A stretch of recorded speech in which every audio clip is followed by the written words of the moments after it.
नमः शिवाय प्यारे साथियों, स्वागत है आपका फिर से एक बार हमारे चैनल वर्ल्ड ऑफ हैप्पीनेस में। तो दोस्तों, 7th हाउस शनि, स्पाउस का भाव, स्पाउस का घर। स्पाउस कैसा होगा, शनि जैसे ग्रह का असर हमारे स्पाउस पर कैसा होगा, हमारी मैरिड लाइफ, हमारी पार्टनरशिप, हमारा बिजनेस, बहुत कुछ इस भाव से देखा जाता है। और जब 12 भावों के स्वामी होकर के इस भाव से जब कोई भी ग्रह जब अपना संबंध बनाता है और ग्रहों की दृष्टियां जब इस भाव पर पड़ती हैं या इस भाव में बैठे हुए ग्रहों की दृष्टियां जब बाकी के भावों के साथ संबंध बनाती हैं, तो इसका पूरा का पूरा असर हमारी मैरिड लाइफ पर पड़ेगा। मैरिज कैसी होगी, कब होगी, पार्टनर कैसा होगा, उसके साथ बनेगी या नहीं, कितनी बार रिश्ता टूटेगा या नहीं टूटेगा, स्मूथली चलेगा, अच्छा चलेगा, पार्टनर की आयु कैसी होगी, ये सारा कुछ जो है 7वां भाव निर्धारित करता है। प्रेम संबंध विवाह में परिवर्तित होगा या नहीं। कितने ऐसे लोग होते हैं, कितने जो जिन कहते हैं हमारी किस्मत ही ख़राब है कि प्रेम तो हुआ मगर घर वाले नहीं माने, या कोई ऐसी परिस्थिति बन गई कि विवाह नहीं हो पाया, बिछड़ गए। कभी ऐसा भी दुर्भाग्य हो जाता है कि एक आधे की मृत्यु हो जाती है इसमें। तो जो विछोड़ा होता है, वियोग होता है, वो 7वां भाव ही डिसाइड करता है। या 7वां भाव का जो लॉर्ड अगर पीड़ित हो जाएगा तो फिर वो जीवन में आपके विवाह के या आपके प्रेम संबंध जो विवाह में परिवर्तित होते हैं उनके साथ फिर आपको प्रॉब्लम आनी शुरू होती है। पंचमेश और सप्तमेश और लग्नेश का विशेष रोल इसके अंदर पूरा होता है।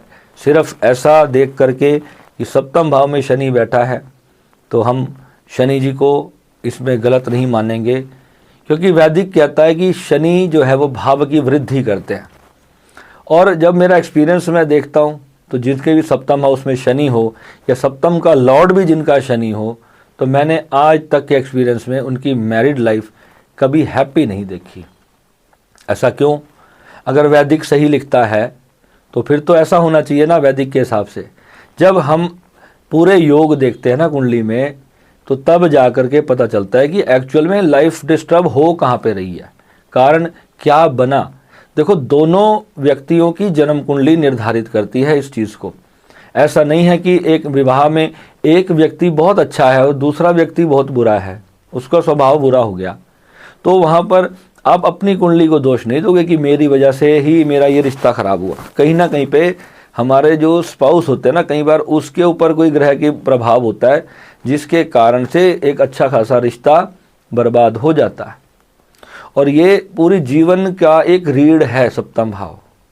आप कुंडली को भी जब आप देखोगे तो जो सबसे नीचे जो भगवान ने लिखा है, जो भगवान ने बनाया, तो उसको 7वां भाव को बिल्कुल नीचे सेंटर पे रख दिया, बेस पर रख दिया।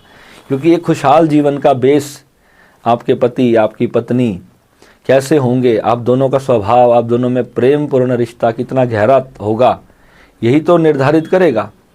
जिन लोगों के कोर्ट कचहरियों के केस चल रहे हैं ना, उनसे जा कर के पूछो। मेरे पास इतनी बहनों के फ़ोन आते हैं, वो कहते हैं भैया 10 साल हो गए केस चल रहा है, ना तो छोड़ते हैं ना रखते हैं, बस पीड़ित रखने की कसम खा रखी है।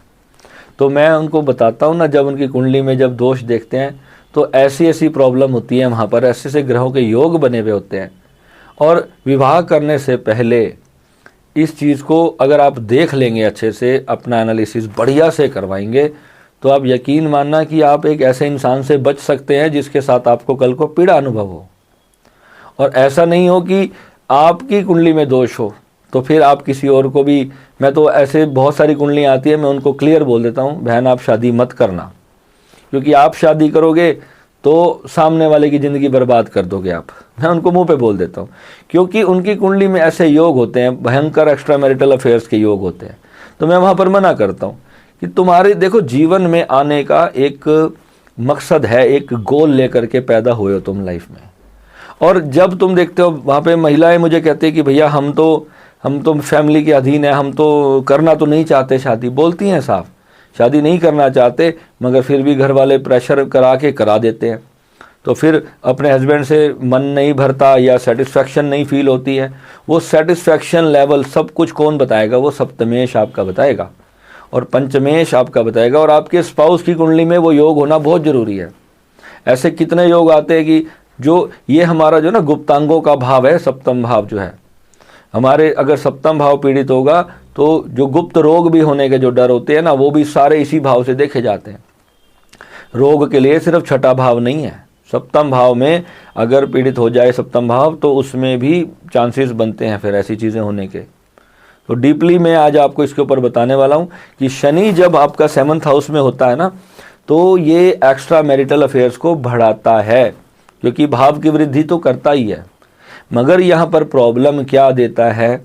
लगन पर दृष्टि और आपके भाग्य पर शनि की जो तीसरी दृष्टि होती है ना, भाग्य पर होती है। तो भाग्य यानी उस संबंध में, उस प्रेम संबंध में जो भाग्य का साथ आपके साथ नहीं होता, अगर सप्तम में शनि बैठा है तो वहाँ पर होता क्या है? फिर कोई ना कोई बात पर, अगर मान लो चंद्रमा साथ में पीड़ित हो जाए, तो चंद्रमा है हमारा मन का कारक, तो व्यक्ति में धैर्य की कमी होती है। तो जब ऐसी कुंडलियाँ मेरे पास आती है तो मैं एनालिसिस करने के लिए उनको ये बोलता हूँ कि देखो, सामने अगर आपके स्पाउस में कोई प्रॉब्लम है या आपके अंदर प्रॉब्लम है, तो पहले आप अपने उस रिश्ते को अच्छा करने की कोशिश करो। आप अपने उस रिश्ते को बनाओ, उसको संवारो, उसे प्रेम दो। प्रेम नहीं दोगे तो रिश्ता खराब होगा। अब कई बार बहुत बुरी स्थिति होती है, सप्तम में मंगल पड़ा होता है, व्यक्ति मांगलिक हो जाता है, तो वहाँ पर जब तक सामने स्पाउस भी मांगलिक हो तब जा कर के वो रिश्ता सही ढंग से चलता है, अदरवाइज नहीं चलता। मगर मांगलिक होना ही अपने आप में जीवन को खराब कर देने का जो है वो सक्षम है। तो सब ऐसे जब योग बनते हैं तो फिर 100% वहाँ पे आपको रेमेडीज़ करनी पड़ेंगी। बिना रेमेडीज़ के ऐसे योग ठीक नहीं होते। जहाँ जिन चीज़ों को हम अलाइन कर सकते हैं, अपने विचारों को बदल के, अपने नेचर में थोड़ा बदलाव ला करके, अपने व्यवहार के अंदर थोड़ा सा चेंजेस करके, कोई मान लो बुरी प्रवृत्ति अगर हमारे मन में है उसको थोड़ा सा बदल करके हम अपने स्पाउस को हैप्पी करने की कोशिश कर सकते हैं और ख़ुद भी हैप्पी रह सकते हैं। मगर जब सपोज करो कि एक व्यक्ति सेक्सुअली ही इनकम्प्लीट हो, जो कि एक सप्तम भाव के अंदर जो बहुत ज़्यादा एक इंसान के जीवन में जो रोल इम्पोर्टेंट रखता है, वो एक हस्बैंड और वाइफ का आपसी का वो प्रेम संबंध जो होता है, जिसमें शरीर और आत्माओं का मिलन होता है। विवाह जो है ना, हमारे सनातन में तो 7 जन्मों का इसको बंधन माना गया। तो 7 जन्मों का मैं तो भगवान कृष्ण के जीवन से देखता हूँ कि उनका संबंध तो राधा से बना, शादी तो उनकी रुक्मणी से हुई, मगर जो 7 जन्मों का जो जन्मांतर का उनका प्रेम संबंध माना वो राधा रानी से बना। तो ये तो भगवान के समय में भी रहा कि प्रेम संबंध पंचम भाव से होते थे और विवाह सप्तम भाव से होते हैं। और प्रेम और सप्तम और नवम, जब ये तीनों जब तक एक जगह पे स्थान पर एक दूसरे की कृपा नहीं पहुँचाएंगे, एक दूसरे को सपोर्टिव नहीं होंगे, तो जीवन नष्ट होने वाला है। उसके बाद फिर ऐसी कुंडली का धन योग ना हो, है ना, उनका दोनों का करियर योग ना हो, तो करियर के कारण पति पत्नी को कई बार बिछड़ना पड़ जाता है, या कोई और रीज़न हो जाता है, बच्चों की लाइफ के लिए बिछड़ना पड़ जाता है, ऐसा लॉन्ग डिस्टेंस रिलेशनशिप आ जाते हैं। बहुत सारी ऐसी चीज़ें होती हैं काम की वजह से। कितने लोग होते हैं, अब देखो आप, जो लोग गवर्नमेंट जॉब में होते हैं वो हमेशा उनको अपने जन्म स्थान से बहुत दूर दूर जा कर के नौकरी करनी पड़ती है, तो वहाँ पर उनकी वाइफ, उनके हस्बैंड दोनों का वहाँ पर फिर ये प्रॉब्लम वहाँ पे खड़ी होती है, वहाँ पर उनकी फिजिकल नीड्स पूरी नहीं हो पाती। तो इसलिए अगर वहाँ पे किसी और राहु या चंद्रमा का योग बन जाए या इस प्रकार से कोई और पाप ग्रह की युति बन जाए कुंडली में, तो फिर वहाँ पर एक्स्ट्रा मैरिटल अफेयर बनने का योग बनता है। मगर जो प्रेम संबंध पाप ग्रह बनवाता है ना, वो पाप ग्रह उसको तोड़ता भी है। जो प्रेम संबंध शुभ ग्रह बनाते हैं, जैसे बृहस्पति हो गया, शुक्र हो गया, वो प्रेम संबंध आत्मिक संबंध होते हैं, वो मृत्यु के बाद भी आपके साथ जाते हैं। तो यही हमारे एस्ट्रोलॉजी में पूरा इसके बारे में बताया गया है कि सप्तम भाव का स्ट्रॉन्ग होना बेहद ज़रूरी है। विवाह की जल्दी कभी भी नहीं करनी चाहिए। वैसे ही शनि जब सप्तम भाव में होते हैं तो विवाह में देरी तो होती ही है। अगर कोई और ग्रह की सपोर्ट मिल जाए तो बाई चांस कई बार जल्दी हो जाता है विवाह। मगर मैं चाहता हूँ, यही बताता हूँ कि जितना देर हो सके शनि अगर सप्तम में है विवाह को, तो उतना ही अच्छा होता है, क्योंकि जो अनमैरिड पीरियड ऑफ टाइम है ना आप लोगों का, जो भी आज जो यंगस्टर्स बच्चे मेरी वीडियो देख रहे हैं, जो आपका अनमैरिड टाइम है उसमें आप जितने लोगों से संपर्क में आते हो तो आपको पता चलता है कंपैटिबिलिटी आपकी बन पा रही है या नहीं बन पा रही है। आजकल तो बुरा हाल है भैया रिश्तों का। कारण क्या है? फीलिंग्स, आत्मा, वो जो सच्चे है ना भीतर, जो प्रेम है वो तो कहीं दिखता ही नहीं, वो तो मिट चुका है दुनिया से। और जो प्रेम करते हैं तो प्रेम भी किसी नीड के कारण, मैंने देखा नीड के कारण ही दुनिया प्रेम कर रही है। वो उसमें गिविंग ऑफ लव नहीं है, रिसीविंग ऑफ लव। मांगना ज़्यादा है और देना कम है। हमारी स्पिरिचुअलिटी के अंदर एक ही बात सिखाई गई है कि आपको अनकंडीशनल लव करना है। यानी कि अगर आपने इस सप्तम भाव में अगर कितने भी पाप ग्रह बैठे हों, अगर आपने अनकंडीशनल लव का फॉर्मूला अपने जीवन में लगा लिया तो आप ये देख लेना कि आपका कोई भी रिश्ता कभी खराब नहीं होगा। अगर आपको सामने कोई व्यक्ति धोखा भी देता है तब भी आपने अपने अनकंडीशनल लव के फॉर्मूले को बंद नहीं करना। ये वो रेमेडी है जो आपको परमात्मा का साक्षात्कार करा सकती है। मेरे जितने भी वीडियोस होते हैं, जो स्पिरिचुअल वीडियोस होते हैं, जिसमें मैं मेडिटेशन, ध्यान, योग के बारे में, श्री विद्या साधना के बारे में, हमारे गुरुदेव ने हमेशा एक ही बात बताई है और वही मैंने अपने जीवन में अपने सेल्फ रियलाइजेशन के बाद अनुभव की कि ये पूरा अस्तित्व हम ही हैं और जो भी हम अस्तित्व में डालते हैं वो वापस आ जाता है। ठीक है, कितने जन्मों के कर्म हमारे साथ जुड़े हुए हैं, कितने रिश्ते पिछले जन्मों के हमारे साथ जुड़े हुए हैं। कुछ अच्छे होते हैं, कुछ बुरे होते हैं। पंचम भाव में जब पाप ग्रह होते हैं ना, तो इसको एस्ट्रोलॉजी कहती है कि पूर्व जन्मों में कुछ ना कुछ ऐसा हमने किया होता है किसी के साथ, जिसकी वजह से वो लोग बदला लेने आते हैं। तो ऐसे भी रिश्ते आपके साथ होते हैं जो आप निभा रहे हो ज़बरदस्ती। अब आप कहोगे शादी में तो कोई भी सुखी नहीं है। ये बिल्कुल गलत बात है कि शादी में कोई सुखी नहीं है। शादी में हमेशा, मैं कहता हूँ, इतने मैंने कपल देखे हैं जो इतने प्यारी ज़िंदगी जी रहे हैं और जो आपस में 1000 लड़ाई होने के बावजूद भी कभी भी उनका एक्स्ट्रा मैरिटल अफेयर नहीं होता। उसका कारण क्या है कि उनके पूर्व जन्मों से जो आत्माओं से जो संबंध होते हैं वो फिर उस कुंडली में देखने को नहीं मिल रहे होते।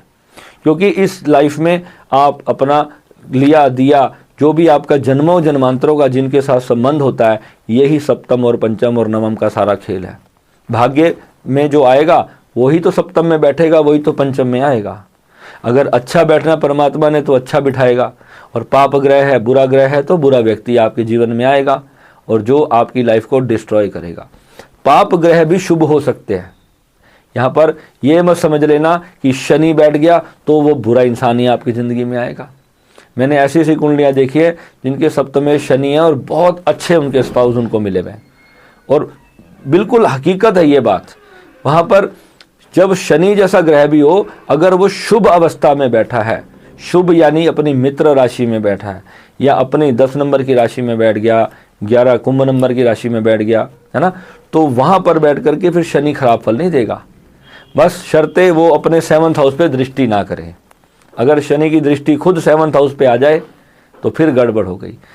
शनि स्वयं 7th में बैठा है तो नो प्रॉब्लम, उसकी टेंशन नहीं लेनी, वो आपके लिए हर तरह से बढ़िया है। लाल किताब में भी 7वें घर में शनि को उच्च का माना जाता है। और जहाँ शनि को कोई ग्रह नहीं मिल रहा, स्थान नहीं मिल रहा, तो हम वहाँ पर उसको सीधा उपाय देते हैं। देखा कि पाप ग्रह की दृष्टि से दूर पड़ रहा है, कोई आमने सामने ग्रह नहीं है, तो हम खुद कहते कि जाओ काली चीज़ों को जा करके, काला सुरमा या काला चमड़ा, इसको जा करके घास वाली ज़मीन में दबा दो। तो घास वाली ज़मीन में जब 7-8 शनिवार को आप दबाओगे तो उस भाव को सप्तम भाव में स्थापित करवाते हैं हम। मगर वो डिपेंड करता है कि कुंडली में लगन कौन सा है, नक्षत्र, सब बहुत सारी चीज़ें वहाँ पर फिर हम देखने के बाद फिर उसकी रेमेडी देते हैं। ऐसे हम कोई रेमेडी नहीं करवाते।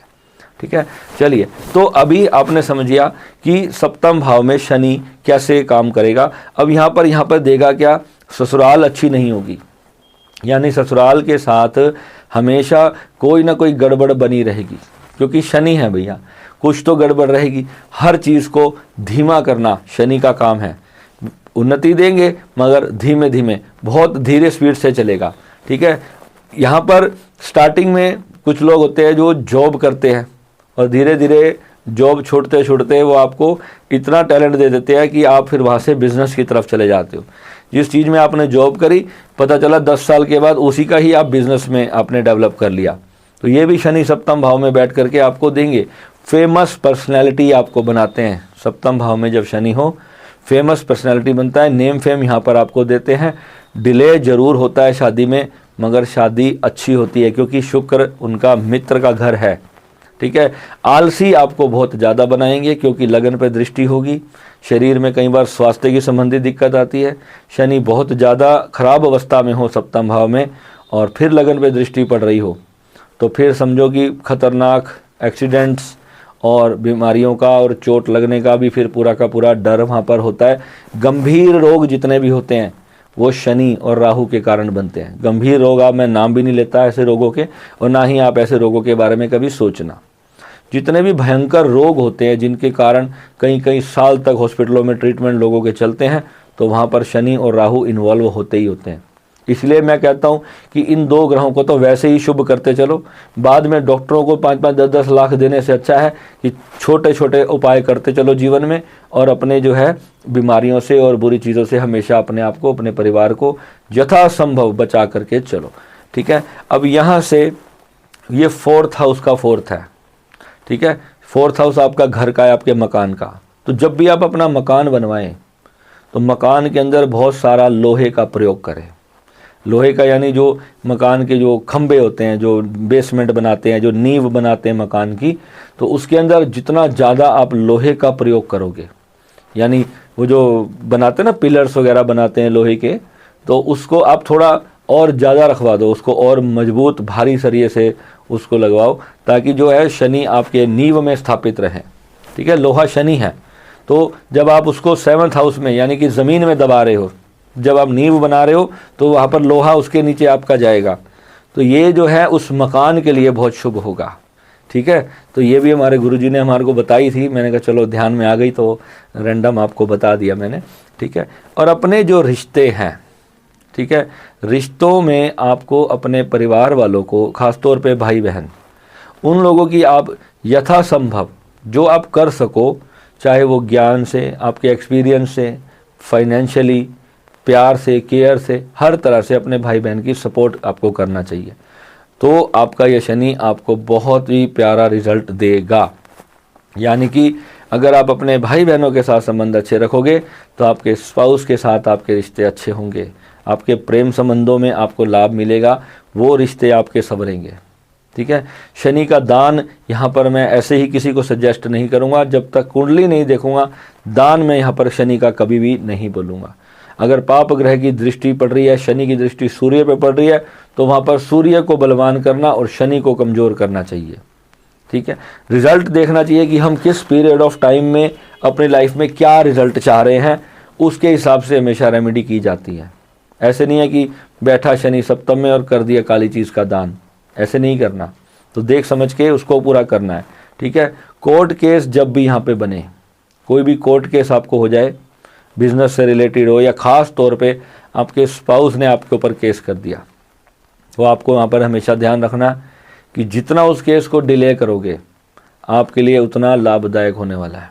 जितना डिले करोगे, मान लो कि पत्नी का स्वभाव ही गलत है, और मैंने ऐसे बहुत सारे केस देखे कि 5-10 लाख रुपए शादी पे खर्च किया और एक अच्छे घर में विवाह हुआ, और ज़रा सा झगड़ा हुआ या नहीं रिलेशनशिप अच्छा चला तो लड़की वाले ऐसे ऐसे केस कर देते हैं कि 1 करोड़ रुपए लगाया था जी हमने तो शादी पे। झूठी झूठी कहानियाँ बना करके ऐसे कितने लड़के आते हैं, भैया मेरी वाइफ ने ये कर दिया वो कर दिया, और वो अलग रहती है और मेरे ऊपर केस चल रहा है। अब ना तो वो अलग होते हैं, इतने पैसे की डिमांड कर रहे हैं। तो ये जब ये समस्याएं आएंगी तो वहाँ पर शनि बैठा होगा।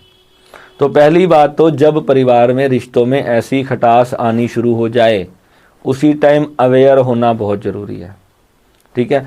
जहाँ पर ये ख़ास तौर पे सप्तम हाउस आपके शादी का है, जिस इंसान से आपका विवाह हुआ है ना, ये उसी को देखेगा। ये आपके प्रेम संबंध को इन्वॉल्व जरूर करता है, मगर ये 98% केसेस में ये वो भाव होता है कि जो इंसान आज आपके पति या पत्नी के रूप में आपके साथ हैं या इन फ्यूचर वो होने वाले हैं। ठीक है। अगर पति पत्नी के साथ कुछ भी दिक्कत है, चाहे वो फिजिकल, इमोशनल इम्बैलेंस, नथिंग, कुछ भी, एवरीथिंग जो भी हो सकता है, अगर वहीं पर है तो वहाँ पर शनि, राहु, मंगल ऐसे ऐसे जो ग्रह हैं उनका कहीं ना कहीं पे, केतु भी यहाँ पर मैं अच्छा नहीं मानता, तो वो भी जो है आपको ये 4 ग्रहों का विशेष रूप से प्रभाव खराब प्रेम संबंध में या विवाह संबंध में देखने को आपको मिलेगा। तो इसके लिए आप अपनी कुंडली का एनालिसिस करवाओ, और एक अलाइनमेंट रेमेडी मैं आपको और यहाँ पर दूंगा बिल्कुल फ्री ऑफ कॉस्ट। ये ज्ञान अगर हर पति पत्नी को विवाह के दिन से 2 दिन 4 दिन पहले दे दिया जाए तो शायद कोई विवाह संबंध कभी खराब नहीं होगा। मेरे जितने भी साधक हैं जो अभी अनमैरिड हैं, जो शादी में जाना चाह रहे हैं, विवाह करना चाह रहे हैं, या वो अभी अपने प्रेम संबंध में है उसको विवाह में परिवर्तित करना चाह रहे हैं, तो ये रेमेडी आपके लिए है। देखो, चाहे आप पुरुष हो चाहे आप स्त्री हो, जो आपका स्पाउस है ना, जो आपके वाइफ है, जो आपके हस्बैंड हैं, आप उन्हें इतना प्यार दो, इतना प्यार दो कि ज़िंदगी में कभी उन्हें आवश्यकता ना पड़े कि वो किसी और का मुंह देखें। क्योंकि इससे बदतर कोई सिचुएशन नहीं होती कि जब एक पत्नी को या एक पति को अपने पति पत्नी को छोड़ करके प्रेम की इच्छा के लिए दूसरे का मुख देखना पड़े। इससे दयनीय दुर्भाग्य हो नहीं सकता। अगर मान लो प्रारब्धवश कुछ भी ऐसा योग बन गया है तो आप उसे फॉरगिव करके अपने उस रिश्ते को फॉरगिवनेस में ला करके एक अच्छे जीवन की नींव रखो, ताकि आप जब एक्स्ट्रा मैरिटल रिलेशनशिप में आप तभी जाओगे जब आपको आपके घर पर वो सुख शांति नहीं मिलेगी, तभी तो आप बाहर जाओगे। अब इस सबसे बेस्ट मेथड यही होता है कि आप आपस में बातचीत करके अपनी उस प्रॉब्लम को सॉर्ट आउट करने की कोशिश करो। अब यहाँ पर एक खराब योग होता है, जो बहुत ही खराब योग होता है, वो देखा जाएगा 12th हाउस से। अब 12th हाउस में जो शैया सुख होता है ना, जब वो शैया सुख किसी का खराब हो जाए, यानी कि मान लो पुरुष है, वो अपने पार्टनर को संतुष्ट करने के ही लायक नहीं, तो वहाँ पर वो क्या करेगी, तो उसके लिए वो परेशानी की चीज़ हो गई। और फिर भी मैंने ऐसी महिलाएं देखी कि पुरुष जो है वो कैपेबल नहीं है, उनको फिजिकली और इमोशनली वो उनको नहीं उतना प्यार दे पाते, मगर फिर भी ऐसी ऐसी महिलाएं देखी जिन्होंने पूरा जीवन निकाल दिया, मगर उन्होंने कभी पर पुरुष का या पर स्त्री का, ऐसे पुरुष महिलाओं ने संग नहीं किया। वो क्यों हुआ? वो इसलिए हुआ क्योंकि पंचम भाव ही सप्तम में आकर के, पंचमेश जब सप्तम में आके बैठ जाए और भाग्येश जब सप्तम में आके बैठ जाए, जब ऐसे विवाह होते हैं, ये कुंडलियां देखने के बाद ही ऐसे विवाह संभव होते हैं। तो रेयर केसेस होते हैं, ये मैं मानता हूँ। पहली बात है, मैं तो ओशो सन्यासी हूँ शुरू से, मैं विवाह के बिल्कुल कट्टर खिलाफ हूँ। विवाह एक व्यक्ति को उसकी पूरी आज़ादी को हमेशा हमेशा के लिए छीन लेता है। मेरा एक ही बेटा है, मैं उसको पहले से ही पूरा इसके बारे में अवगत कराऊंगा कि बेटा तेरे को विवाह तो नहीं करने दूंगा, करने ही नहीं दूंगा मैं उसे। क्योंकि विवाह का रीज़न ये नहीं है कि आप विवाह में दुखी होते हो। विवाह का मतलब सिर्फ इतना है कि आपकी अपनी स्वतंत्रता छिन जाती है। यानी जब आप अपनी स्वतंत्रता किसी एक व्यक्ति को पूरे जीवन के लिए वचनबद्ध होकर के देते हो, और उसके बाद किसी भी कारण से जब वो चीज़ें सामने जब मैच नहीं होती, तो पूरे जीवन भर पेन भुगतने से अच्छा है, ओशो ने से क्लियर कहा कि प्रेम जब प्रगाढ़ अवस्था में हो तब वो विवाह में परिवर्तित हो जाए तो वो बहुत अच्छा है। मगर हम जब अरेंज मैरिज कर रहे हैं, अरेंज मैरिज में जब प्रेम नहीं डेवलप होता तो वहाँ पर सारी समस्या खड़ी होती है। बड़े भाग्यशाली लोग होते हैं जो अरेंज मैरिज में भी प्रेम संबंध बना लेते हैं, यानी कि अपने पत्नी पत्नी से ही प्रेम कर लेते हैं। मगर वो कितने परसेंट में देखोगे आप? आज के समय में जो एक्चुअल परिस्थिति है, मैं एस्ट्रोलॉजर हूँ, रोज़ मेरे पास कुंडलियाँ आती हैं। पहली समस्या होती है ये, पहली कहते मुझे पैसा नहीं चाहिए, मुझे घर बार नहीं चाहिए, मुझे गाड़ियाँ नहीं चाहिए, भैया कुछ ऐसा उपाय बता दो बस मेरी पत्नी मेरे साथ अच्छे से रहे, मेरा पति मेरे साथ अच्छे से रहे। तो यहीं पर आकर के 90% लोग परेशान होते हैं। तो मैं कहता हूँ बहन, वो तो कुंडली में लिखवा के ही नहीं लाई, तो कहाँ से मिल जाएगा? जो योग ही नहीं बना हुआ, जो प्रारब्ध में ही नहीं भगवान ने लिखा, ठीक है, तो वहाँ पर आप क्या करोगे? आपके अंदर भगवान ने दिया, आप तो अपार प्रेम करने वाले इंसान हो, मगर सामने वाला व्यक्ति का सारा सिस्टम ही गड़बड़ है, तो आप कैसे उसको मैच कर पाओगे? तो वहाँ पर फिर पीड़ा भोगते हैं, पूरा जीवन खराब होता है। तो वहाँ मैं उनको क्लियरली एडवाइस कर देता हूँ, भैया अलग हो जाओ। 10 साल 20 साल और ख़राब करने से अच्छा अपने जीवन के आप आज ही अलग हो जाओ। या फिर जैसे दुनिया आजकल उल्टी पुल्टी जी रही है उस तरह आप भी जीते रहो, मगर उसमें आपको ये हमेशा याद रखना कि एक और बुरा कर्म आपके लिए जुड़ रहा है। क्योंकि भगवान जो है ना वो एक व्यक्ति के होते हुए दूसरे व्यक्ति को जब आप लेकर आते हो, इसे गंधर्व विवाह कहते थे पुराने जमाने में, उसे गंधर्व विवाह, वो विवाह होता था, वो सिर्फ वासना अपनी गंदी हवस पूरी करने के रिश्ते नहीं होते थे, उसे भी हमारे सनातन ने गंधर्व विवाह कह दिया कि मतलब वो महिलाओं के ऋषियों के साथ या इन्हीं के साथ संबंध बनते थे, उसे गंधर्व विवाह का नाम दिया कि भगवान को साक्षी मान करके मैंने किसी और से मुझे अगर प्रेम हो गया तो मैंने उसको सच्ची आत्मा के भाव से उसे अपना पति या पत्नी स्वीकारा। मगर आजकल क्या हो रहा है, 50-50 अफेयर चल रहे हैं भैया, 100 अफेयर चल रहे हैं। ऐसे ऐसे मैं देखता हूँ लगन में शुक्र जिनका बैठ जाता है, और या ऐसे ऐसे मतलब ग्रह हैं जो शुक्र जब पीड़ित हो जाए, चंद्रमा पीड़ित हो जाए, मंगल खास तौर पे पीड़ित हो जाए, बुध पीड़ित हो जाए, ये चारों ग्रह जब पीड़ित हो जाए, यानी कि सोचने समझने की शक्ति भी पीड़ित, और धैर्य यानी कि जरा सी बात पे गुस्सा आना वो पीड़ित, और जो है सप्तम भाव पीड़ित, सेक्सुअल सुख पीड़ित और भाग्य पीड़ित, ये जब सब कुछ पीड़ित होगा तब ऐसा व्यक्ति अपने पति पत्नी को छोड़ करके जगह जगह इधर उधर अपना वो शोषण करवाए या दूसरों का करे। ऐसी कुंडली में हमेशा बच के रहना। तो आप जब अपने बच्चों के लिए जब वर वधू चुन रहे हो तो उस वक्त आप विवाह का जो हम एनालिसिस करते हैं, कम से कम उसमें मैं 1 दिन का पूरा समय लूँगा। 1 दिन का समय लेने के बाद नेक्स्ट डे मैं आपको उस जोड़ी के पूरा फ्यूचर आपको निकाल के दे दूंगा कि ये रिश्ता चलेगा या ये रिश्ते में गड़बड़ आएगी, ये फाइनेंशियली फिजिकली हर तरह से फिट होंगे, एक दूसरे को सपोर्ट करेंगे नहीं करेंगे, आपको गारंटी के साथ लिख के दूंगा। अगर वो रिश्ता पहले से, आपको ये भी आप जान सकते हो कि पहले से उस रिश्ते में कितने अफेयर उसके टूट चुके हैं, वो सब पत्रिका बताएगी। हर एक चीज़ आपकी पत्रिका में लिखी है कि अब देखो, मैं वहाँ पर भगवान की बनाई कुंडलियाँ है, मैं उसको गलत नहीं कहता, क्योंकि जो है हमारे भी कुंडलियों में योग होते हैं और सबकी कुंडलियों में योग होते हैं। एक अच्छा एस्ट्रोलॉजर वो होता है जो आपकी प्रॉब्लम का सोल्यूशन बताए। मेरे से लोग पूछते हैं भैया मेरी डेथ की डेट बता दो, क्या डेथ की डेट पता चलेगी? 100% पता चलती है डेथ की डेट, मगर मैंने आज तक उसको सीखने की कोशिश नहीं की थी। क्यों? कि यार मेरे को अगर घर के लोगों की मैंने देख ली और भगवान ना करे किसी की नियर बाय हो तो मेरे तो प्राण कप जाएंगे सोच सोच के। मैं अपने जो जिन लोगों से मैं प्यार करता हूँ, मेरे तो पंचम में चंद्रमा बैठा है भाई, मैं तो प्यार में रोने लगता हूँ। मैं तो इतना प्यार करता हूँ सबसे कि मेरे कोई दिल किडनी जान सब कुछ निकाल के ले जाए तो वो भी न्यौछावर कर दूँ। मेरा तो वहाँ पर चंद्रमा का प्रेजेंस ऐसी बैठी है। और राहु और चंद्रमा जब दोनों बैठ जाते हैं साथ में तो राहु भी चंद्रमा ही हो जाता है। ठीक है, तो चंद्रमा की पावर को जो 100 गुना बढ़ा देता है वो राहु है। वो इतना ज़्यादा इमोशनल प्रेम करवाता है। तो इसे वैदिक भले ही पीड़ित योग मांगे, मगर अध्यात्म में वो ज्ञान का मार्ग है, आपकी बुद्धि है वो।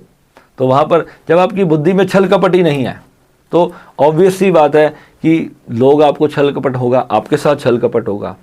तो मैं तो अपनी एस्ट्रोलॉजी में ही अपने प्रेम संबंधों की खराबी के कारण आया था। मैं एस्ट्रोलॉजी भी जब मैंने आज से 15-20 साल पहले जब मैंने इसको स्टडी करना शुरू किया था तो उसका मेन रोल ही मेरा पंचम भाव था। और जब सप्तमेश मेरा बुध होकर भाग्य में बैठ गया तो मुझे एक बहुत अच्छी जीवन साथ संगनी मिली और मैंने इस चीज़ों को देखा कि मेरे जीवन में लव मैरिज का योग था ही नहीं। तो मेरे लाख प्रयास के बावजूद भी जिससे मैं प्रेम करता था उससे मेरा विवाह नहीं हो पाया, लाख प्रयास करने के बाद भी। मगर उस वक्त मुझे उपायों का और रेमेडीज़ का नहीं पता था, उसको अलाइन कैसे करना है, उस वक्त मुझे किस चीज़ को अपनी लाइफ में एंटर करने देना है, किस चीज़ को लाइफ से निकाल देना है, वो चीज़ें कौन समझाएगा। क्योंकि उस वक्त हमारे समय में ना तो यूट्यूब इतना फेमस था, क्योंकि उस वक्त तो और कुछ चलता था, फेसबुक भी बहुत बाद में आया। आजकल तो लड़का लड़की एक दूसरे को फेसबुक पे ही मैसेज कर देते हैं और 2-4 दिन में पता चलता है जी साथ में डेटिंग हो रही है। ठीक है, तो ये जो आजकल जो टाइम पास वाले रिश्ते हैं ये कब बनते हैं? पंचम भाव जब पीड़ित होगा, वो प्रेम संबंध नहीं होगा, वो कोई भी आएगा और आपके साथ टाइम पास करेगा और चला जाएगा। ठीक है, सप्तम भाव में क्या होगा? कोई भी आएगा, विवाह करेगा और बस आपका शोषण होगा और चला जाएगा। तो ये जो चीज़ें हैं, ये जो पंचम और सप्तम जब पीड़ित होंगे तब आपको ऐसे स्पाउस आपके जीवन में आएंगे, ऐसे व्यक्ति आपके जीवन में आएंगे। और जब ये भाव आपके अच्छे होंगे, इसमें गुरु जैसे ग्रह हो, चंद्रमा हो, शुक्र हो, तो ऐसे जब योग होंगे तो आपके जीवन में प्रेम करने वाले व्यक्ति, आपको इंसान आपके जीवन में हमेशा मिलेंगे। और वो आपके साथ चीटिंग कभी भी नहीं करेंगे। ठीक है, तो आपको ये चीज़ समझनी है और अपने रेमेडीज़ करवाओ जो भी है। और सबसे बेस्ट रेमेडी दी है, चाहे जिनसे भी आप प्रेम करते हो, जिस भी रिश्ते में आज आप हो, उसे अपार प्रेम देने की कोशिश करो। फुल गिविंग मोड पे आ जाओ, विदाउट एनी एक्सपेक्टेशन कि मेरा पार्टनर बदले में मुझे वो चीज़ देगा या नहीं देगा। अगर आप शनि जैसे ग्रह को समझ रहे हो यहाँ पर बैठ करके, क्योंकि शनि की भाग्य पर भी दृष्टि है यहाँ से, क्योंकि भाग्य के साथ आपके साथ नहीं है, क्योंकि शनि आपके सप्तम में बैठा है। ठीक है, तो 90% चांसेस होंगे कि आपका पार्टनर आपको चीट करेगा। मगर जब आप अनकंडीशनल लव पे रहोगे तो आपका पार्टनर पूरा वर्ल्ड का राउंड लगा के भी फिर वो आपसे ही प्रेम करेगा एक दिन, क्योंकि उसे आपके प्रेम की सच्चाई, अगर आपके प्रेम की अगर प्योरिटी अगर उसको समझ आएगी तो फिर इस दुनिया का हर इंसान वो सिर्फ प्रेम का ही भूखा होता है। अगर आप अनकंडीशनल लव अपने पार्टनर को करोगे तो सब कुछ अच्छे से बैलेंस होगा। और जो भी आपके, चाहे वो प्रेम संबंध हो, चाहे वो आपके विवाह के संबंध हो, चाहे कोई टाइम पास संबंध हो, हर तरह से आपको गिविंग मोड तो रखना ही है। अगर आपको स्पिरिचुअली एनलाइटन होना है, सेल्फ रियलाइजेशन करना है, मन से नफरत, घृणा और जो हीन भावना है, अपने आप को कम समझने की भावना, इसको तो पूरी तरह से निकाल के फेंक दो, क्योंकि ये चाहे शनि कहीं पर भी बैठा हो, ये हीन भावना तो कभी भी आपके लिए अच्छी नहीं है। जेलसी, कहते हैं अध्यात्म के अंदर पुरुष अपना अहंकार छोड़ दे और स्त्री अगर अपनी जेलसी छोड़ दे तो ये दोनों शिव और शक्ति से कम नहीं। इन दोनों में सिर्फ एक ही चीज़ होती है, स्त्री जेलसी करती है और पुरुष जब अहंकार में आता है तो वो संबंध विच्छेद हो जाता है। वहीं पर आपको सिर्फ ध्यान रखना है कि ये हम दो सबसे बड़ी प्रॉब्लम है हमारी लाइफ में, इसको अगर हमने स्टेबिलिटी से चलाया तो हमारे जीवन में चाहे फिर जितने भी संबंध बने, मैं उसको खिलाफ नहीं हूँ, मैं लव के खिलाफ नहीं हूँ, मैं तो बहुत बहुत प्रेज करता हूँ इस चीज़ की, मगर it should be genuine, it should be from your heart, it should not be just for your lust. आपकी सिर्फ ग्रीड और सिर्फ सेक्सुअल भावना से वो संबंध आपके जीवन में ना बन जाएं, जिससे आपके जीवन में फिर बड़ी बड़ी ट्रेजेडीज़ आपको देखने को मिले। ठीक है, तो फॉरगिवनेस इज़ द की। मैंने पहले भी वीडियो किया, क्षमा दान इस दुनिया में सबसे बड़ा दान है। जब आप अपने स्पाउस की गलतियों को, जितना भी अगर आपके साथ कोई गलत करे, जब आप क्षमा करने की भावना पे चलोगे तो रिश्ता कभी ख़राब नहीं होगा। और ख़ास तौर पे यहाँ पर ससुराल के साथ जो आपका रिलेशन होगा, तो आपको ससुराल वालों को, ठीक है भैया, ससुराल वाले तो ससुराल वाले ही होते हैं, ठीक है, हमारे हों चाहे तुम्हारे हों, तो वहाँ पर क्या करना है, उनको भी प्यार करना है। ठीक है, अब अपने रियल माँ बाप की तरह तो नहीं मान सकते, मगर कोशिश करो कि अगर वाइफ से अगर आपका प्रेम होगा या आपके पति से आपका प्रेम होगा, जितना उनसे प्रेम होगा तभी उसके माता पिता से प्रेम कर पाओगे। ये बिलीव करना, क्योंकि पत्नी के सारे रिश्ते भी ना फिर आपके और पत्नी के रिश्ते पे डिपेंड करेंगे। अगर आपका पत्नी का रिश्ता खराब हो गया तो फिर आप बाकी रिश्तों की भी सम्मान नहीं करोगे, तो वो भी कहेंगे यार ये तो मेरे से बात ही नहीं करती, ये तो मेरे से बात ही नहीं करता, उन सबको भी शिकायत होगी और फिर रिश्ता और ज़्यादा डैमेज होगा। यानी कि शुरुआती समय में जब आपकी नई नई शादी होती है, उस वक्त अगर आपने ये बैलेंस नहीं किया, कहते ना ये शब्दों के बाण जो होते हैं ये विष का काम करते हैं, और मुख से अगर एक गलत शब्द निकल जाए, वो जाकर के हृदय में तीर की तरह लग गया तो बस समझ लो फिर। वो देखा था ना वो महाभारत में जो द्रौपदी थी, उसने क्या बोला था, अंधे का पुत्र अंधा, और महाभारत हो गई थी। दुर्योधन को इतना क्रोध आया था, वो चाह कर भी उसको क्षमा नहीं कर पाया, वो सारी जिंदगी जलता रहा अंदर, वो मर गया एक दिन, उसने पूरा राज्य अपना ख़त्म कर दिया। मगर वो जो बाण उसको लगे थे वो एक औरत की वाणी का बाण था, और वो जो शब्द उसके हृदय में लगे कि इसने मुझे अंधे का पुत्र अंधा कहा। पहले तो खुद उसने एक तिलिस्मी महल बनवाया, और जब वो पानी में जा गिरा तो उसे कह रही है अंधे का पुत्र अंधा। तो ये मजाक उसके साथ किया गया था। तो जब कोई पीड़ित होता है ना, तो फिर वो जब बदला लेने की भावना से फिर वो आत्मा फिर बार बार आपके जीवन में आती है, तो वही फिर आपको परेशानी बाद में होती है। तो रेमेडीज़ यहाँ पर, उपाय बाद में आएंगे, पहले तो कर्म को सुधार लो। मैं यही कहता हूँ, कर्म करते समय जब आप बैलेंस हो जाओगे तो आपको रेमेडी करने की आवश्यकता ही क्या है। पुण्य करने की जरूरत इसलिए होती है ना कि पाप काटना चाहते हो, तो गलत कर्म ही मत करो कि बाद में आपको वो सारी चीज़ें दिक्कत आए।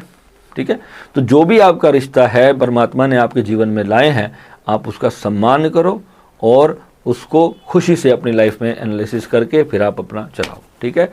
तो आई होप अब मेरे व्यूअर्स की तो मैरिड लाइफ सबकी बहुत अच्छी चलेगी, चाहे आपकी मैरिड लाइफ हो, चाहे आपकी गर्लफ्रेंड हो, बॉयफ्रेंड हो, मेरा साधक का रिश्ता कभी ख़राब नहीं होना चाहिए, ये मैं आपसे आज वचन लेता हूँ, ठीक है। तो आप सबको प्यार करना, अनकंडीशनली बहुत हैप्पी रहना। नमः शिवाय।